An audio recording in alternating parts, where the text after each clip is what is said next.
Merci, Monsieur le Président. Alors, après ce temps vivifiant de montagne, on passe à des choses encore plus sérieuses, la gastronomie et la musique dans un second temps. Alors, à ma gauche, Isabelle, la belle Isabelle, excellente skieuse. Et à ma droite, Édouard Loubet, ces deux montagnards. Édouard, vous êtes un enfant de Val Thorens. Val Thorens, pays lunaire, s'il en est.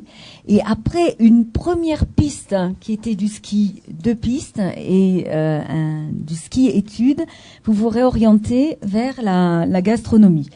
Et la consécration, la reconnaissance, vous l'avez puisque vous êtes reconnu meilleur cuisinier de l'année et vous êtes 2 étoiles au guide Michelin.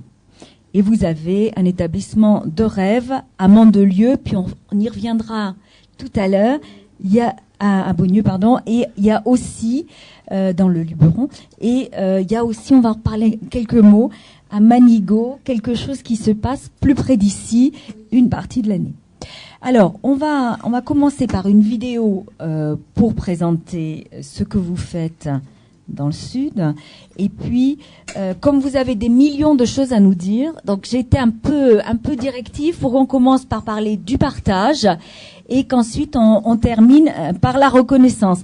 Alors je sais qu'avec ce que va dire Édouard et ce que va ajouter Isabelle, vous aurez tellement l'eau et la salive dans la bouche que vous aurez tendance à vous précipiter dans la salle à manger, mais Christina qui a pensé à tout et qui d'ailleurs c'est un entremise pour que je puisse travailler avec vous. Christina a pensé au repas de gala ce soir et ça tombe bien. Donc là, on va lancer une petite présentation en images de Beaunieu.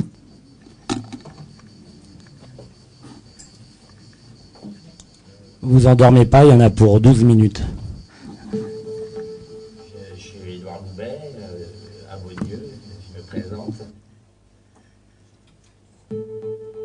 J'étais un enfant qui se présentait pas souvent, ou alors qui criait pour se faire remarquer.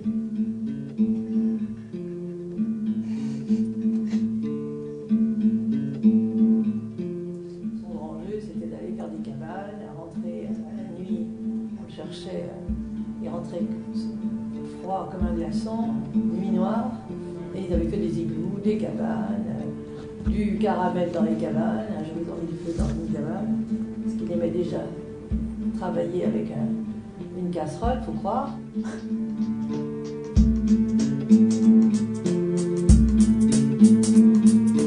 Malheureusement pour l'école, j'avais déjà 3 ans d'avance dans mes études en début de 4e. Avance dans le temps, mais pas du tout avec ma scolarité, puisque j'avais plutôt 3 ans de retard.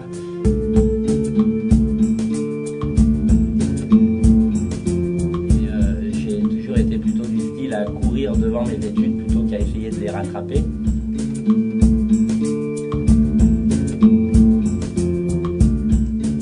Il était un peu rebelle, Édouard, à l'époque, hein, mais au dire de sa maman, il s'était déjà assagi parce que déjà il avait choisi sa voie, il avait choisi entre le ski et le métier de cuisinier. Enfin, sa maman l'avait un peu aiguillé vers ce métier-là en lui disant que c'est quelque chose de plus sûr. Et je pense qu'elle avait de toute façon détecté chez lui déjà ce talent. La petite chose que j'aimais pas dans ce monde-là est devenue ma passion parce que c'est des services qui sont des rings, des services qui sont des épreuves, qui sont des compétitions et en même temps qui peuvent rendre tellement de monde heureux et gourmand autour d'une table. Le soir avec une assiette, des légumes, des patates, j'en sais rien, bien qu'ils puissent manger le matin à 7h. D'accord? Là, les 2 semaines avant le mariage qui arrive, là on vient de faire une semaine où tous les soirs on fait 48 et on fait tous les soirs tout seul quand on est en famille. Ok? Quand vous êtes à 2, vous ne restez pas comme ça. Je veux qu'on améliore les pluches, je veux qu'on améliore les portes, les frigos, les plaintes, les ménages, tout ça. Je veux pas qu'on se fasse dépasser par le travail. Quand on fait autre chose, il y a toujours un travail. C'est pas on fait tout. C'est pour servir les clients. Là, eh ben, on n'a plus de couverts. Donc au lieu de les mettre là-bas, tu les mets là-bas. C'est juste le même travail, c'est un peu mieux. C'est pas un travail de plus. C'est pas un colérique, Édouard, mais c'est quelqu'un d'exigeant. Ça passe ou ça casse. Ça peut casser. Je crois qu'on est tous comme ça à un moment donné. Qu'on soit cuisinier ou musicien ou n'importe quoi, quand on est à fond dans son truc, on est passionné. Et la passion, des fois, nous égare.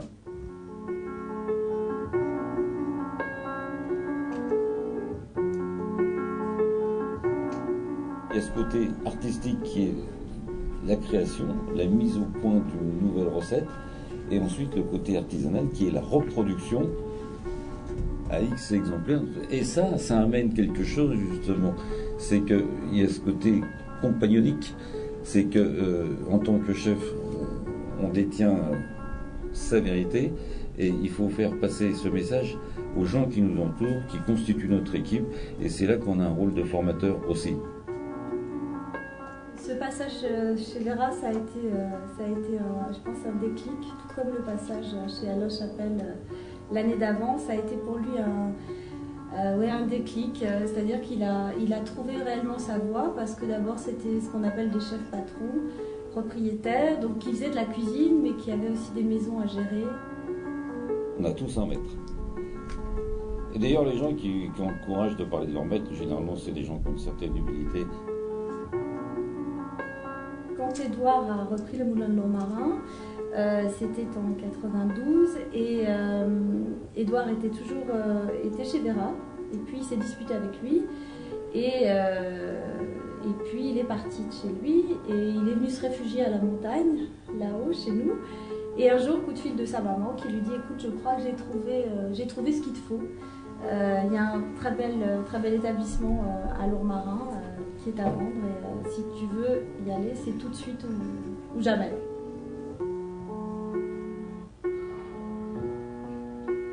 D'ailleurs, ça m'a fait beaucoup rire parce que comme il écoute qu'à moitié, ils sont descendus voir à Lourmarin et ils n'ont même pas été voir le moulin, ils sont allés voir un autre restaurant. À l'époque du moulin, il avait une étoile quand je l'ai connu. Il brillait déjà. Moi, je l'ai vu beaucoup se fatiguer dans ce moulin, et se user un peu même des fois. L'exemple que je donnais toujours, je disais, attendez, vous voyez les gars, il y a l'Everest, hein, et le problème, le vainqueur, c'est celui qui arrive en haut de l'Everest. Mais peu importe qu'on soit passé par la face nord, sud, est ou ouest, on est arrivé en haut. Et nos personnalités font qu'on va prendre le nord, l'est ou l'ouest, mais on arrive. C'est ça qu'il faut respecter. Personne détient la vérité. Il ne fait jamais, encore une fois, les choses comme ça. Il les fait parce que ça lui correspond, parce que ça correspond à sa recherche. C'est un chercheur, Édouard. C'est quelqu'un qui cherche en permanence, qui se cherche d'ailleurs, et qui cherche en permanence. Un jour, quelqu'un qui me posait des questions me dit « Oui, mais faites quoi alors ?» Ah, nous, on est dans la recherche. Alors, on nous regarde, évidemment, on fait très paysan, et j'emporte loin. Elle me regarde, elle me fait « Ah oui ?» Et je dis « Ben oui, on cherche le champignon, après on cherche le client. » C'est des bosseurs, c'est des gens que tu croises à 6h du matin, à 5h du matin, ramasser des fleurs, des herbes. Des fois parce que c'est des endroits qu'on ne peut pas y aller. C'est quand même quelqu'un qui a découvert le Luberon. Il connaît mieux le Luberon que moi qui est d'ici, tu vois déjà. Ça, c'est vrai. Toujours à la recherche du nirvana, de la perfection. Il va chercher, comment te dire, il veut faire ce que les autres ne savent pas faire, ne peuvent pas faire.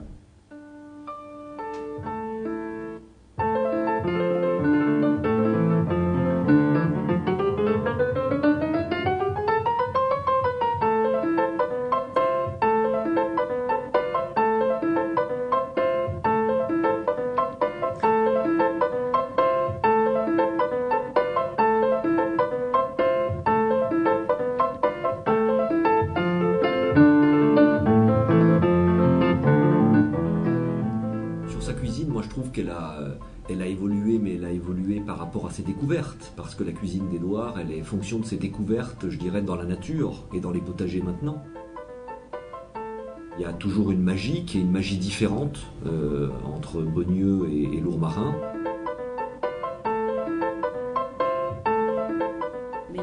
on est dans ce qu'était le Luberon quand il était encore un peu sauvage.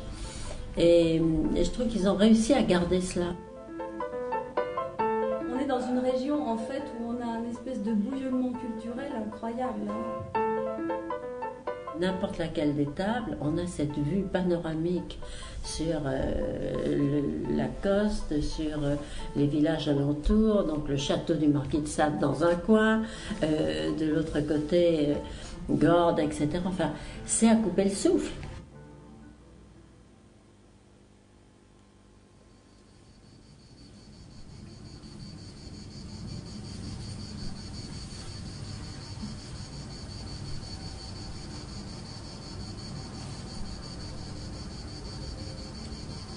Dans les pleines périodes de sécheresse comme en ce moment, le fait de cultiver, ça me permet de ne pas manquer, de toujours avoir ce qu'il faut. Là, l'immortel, c'est un cariche, c'est un cumin sauvage. Ça sent le cumin et le poivre piquant. Quand on parle des doigts, il faut parler de saison aussi.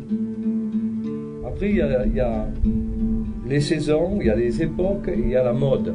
La mode. Mais Édouard, il ne s'occupe pas des modes. Et pour moi, ça c'est important, parce que parfois, les dénominations sont compliquées, et dans l'assiette, on s'y retrouve pas du tout. Je m'y suis toujours retrouvé, mais avec des grandes surprises. Moi, il m'a toujours étonné. Il a une cuisine, une cuisine d'avant-garde. Sa cuisine, je la trouve très subtile, évidemment, très très subtile. Mais reconnaissable. Je sais ce que je mange quand je vais goûter un plat chez Édouard Loubet.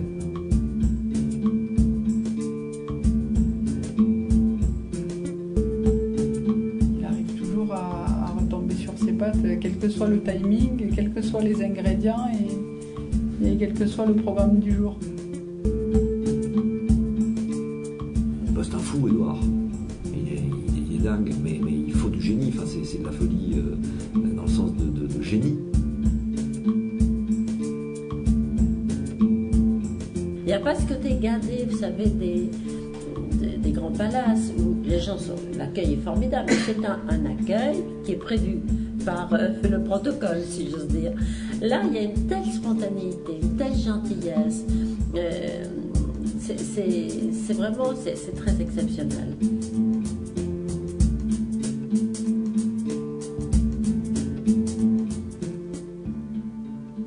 L'uniformité. L'ennui est né un jour de l'uniformité. Voilà. Donc, premier temps, le partage. Alors, le partage, ma première question, elle est autour de ce qui ne se partage pas. Est-ce que la création, ça se partage? Et puis ensuite, sur ce qui se partage, ce que vous partagez avec vos clients, vous m'avez dit, mon métier, c'est comme la prostitution. Alors, vous comprenez que je veux en savoir plus.